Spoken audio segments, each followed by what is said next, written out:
ایک حافظ ایسا بھی، ایک تراویح کی نماز ایسی بھی۔ حضرت مولانا پیر ذوالفقار نقشبندی مد ظلہ علی ایک واقعہ بیان کرتے ہیں کہ اس عاجز کی اپنی زندگی کا ایک واقعہ ہے کہ ہمارے محلے کی مسجد میں ایک حکیم صاحب تھے، کونے پر ان کی دکان تھی، ان کا نام احمد بخش تھا، اور وہ قرآن پاک کے بڑے اچھے حافظ تھے اور بہت زیادہ قرآن کو پڑھتے تھے، خوب پڑھتے تھے۔ تو فرماتے ہیں کہ ہم اس وقت بہت چھوٹے تھے، رمضان المبارک کا دن تھا، کسی نے ان سے کہا کہ آج 27 کی رات ہوگی، اگر آج رات پورا قرآن آپ سنا دیں تو کتنا بڑا مزہ آئے۔ ان کا حفظ بھی بڑا پکا تھا، وہ کہنے لگے کہ اچھا میں انشاءاللہ تبارک و تعالیٰ آؤں گا۔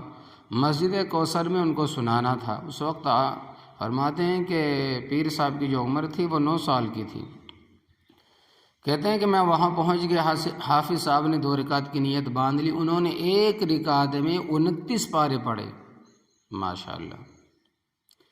ان 29 پاروں میں ان کی کوئی غلطی بھی نہیں، کوئی اٹکی بھی نہیں، جبکہ پیچھے 8-10 حافظ کھڑے تھے، وہ سب چپ رہے، کہیں کوئی اٹکن بھی پیش نہ آئی، کوئی جھجک پیش نہیں آئی، پیچھے سے کوئی لقمہ مل جاتا نہیں، پڑھتے چلے گئے۔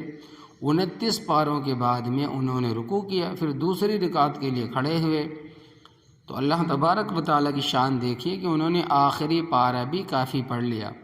جب سورہ اخلاص پڑھنے لگے تو بھول گئے، کوئی متشابہہ لگ گیا، اب وہ اس سورہ سے نکلنا چاہتے ہیں مگر نکل نہیں پاتے۔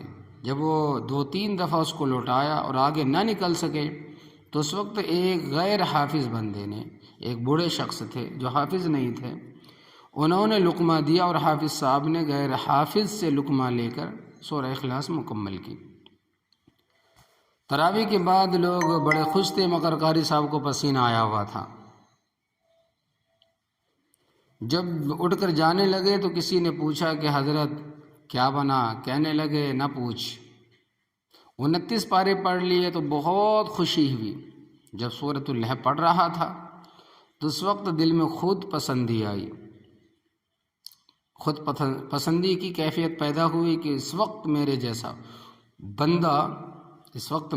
بندہ پورے شہر میں، پورے علاقے میں کوئی بھی نہیں ہوگا جو 2 رکعت میں پوری قرآن کو سنا دے اور ایک غلطی بھی نہیں، ایک جھجک بھی نہیں، ایک اٹکی بھی نہیں۔ تو میرے دل میں یہ بات پیدا ہوئی خود پسندی کی، تو اللہ تبارک و تعالیٰ نے مجھے سورہ اخلاص میں متشابہہ لگوا دیا، یہ بتا دیا کہ قرآن کریم کا حفظ کرانا، یاد کرانا یہ تیرا کمال نہیں حافظ صاحب، قاری صاحب، یہ تو میرا کمال ہے۔ یہ اللہ رب العزت کا کمال ہوتا ہے کہ وہ اپنے بندے کے لیے قرآن پاک کا یاد کرنا آسان فرما دیتا ہے۔ اس لیے حفاظ کو اللہ تبارک و تعالیٰ کا بہت زیادہ احسان ماننا چاہیے، شکر ادا کرنی چاہیے۔ قرآن عظیم الشان۔